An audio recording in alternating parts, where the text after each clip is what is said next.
ধর্মনগর বিবেকানন্দ সার্ধ শতবার্ষিকী ভবনে জেলা তথ্য ও সংস্কৃতি দপ্তর ও ধর্মনগর পুর পরিষদের যৌথ উদ্যোগে বিবেকানন্দ সার্ধ শতবার্ষিকী ভবনে অনুষ্ঠিত হল রবীন্দ্র জন্ম জয়ন্তীকে কেন্দ্র করে একটি সাংস্কৃতিক অনুষ্ঠান।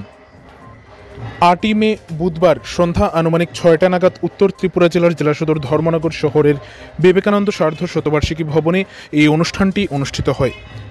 উল্লেখ্য, 8ই মে বুধবার কবিগুরু রবীন্দ্রনাথ ঠাকুরের 164তম জন্মজয়ন্তী। একে কেন্দ্র করেই ধর্মনগর পুর পরিষদ ও তথ্য ও সংস্কৃতি দপ্তরের যৌথ উদ্যোগে বিবেকানন্দ সার্ধ শতবার্ষিকী ভবনে একটি সাংস্কৃতিক অনুষ্ঠানের আয়োজন করা হয়, যেখানে এই সাংস্কৃতিক অনুষ্ঠানের মাধ্যমে কবিগুরুকে শ্রদ্ধাঞ্জলি জ্ঞাপন করা হয়।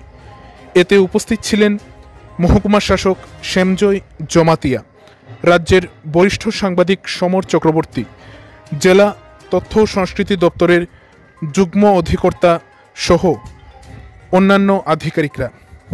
এই অনুষ্ঠানে ধর্মনগর শহরের বিভিন্ন সাংস্কৃতিক প্রতিষ্ঠানের শিল্পীরা তাদের বিভিন্ন উপস্থাপনা পরিবেশন করেন। এই উদযাপন অনুষ্ঠানে আমাদের মধ্যে উপস্থিত রয়েছেন এবং এখানে যারা সংস্কৃতি প্রেমিক, সংস্কৃতি ভালোবাসেন, কেউ দেখার জন্য এসেছে, কেউ হয়তো প্রেজেন্টেশনের জন্য এসেছেন। সকলের মিলন মহানের মধ্য দিয়ে আমাদের এই অনুষ্ঠানটা হতে চলেছে। এমনিতেই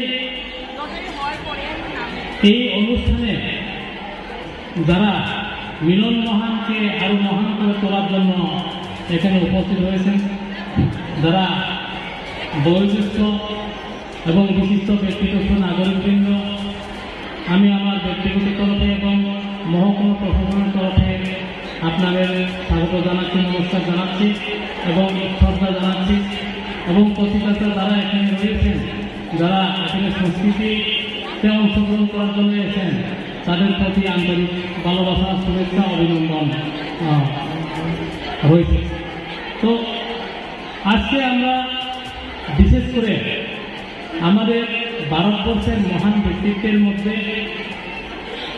একজন, আমাদের সকলের বিভিন্নভাবে বই পুস্তকের মাধ্যমে, জীবন কাহিনীর মাধ্যমে এবং বিভিন্ন পত্র পত্রিকার মাধ্যমে এবং আমাদের সমাজের বিভিন্ন যারা বয়োজ্যেষ্ঠ রয়েছেন ওনাদের মুখে শুনে আমাদের সবচেয়ে বেশি পরিচিত যে ভারতবর্ষের গানে গুণী ব্যক্তিত্ব মানুষ, উনি হচ্ছেন যে রবীন্দ্রনাথ ঠাকুর।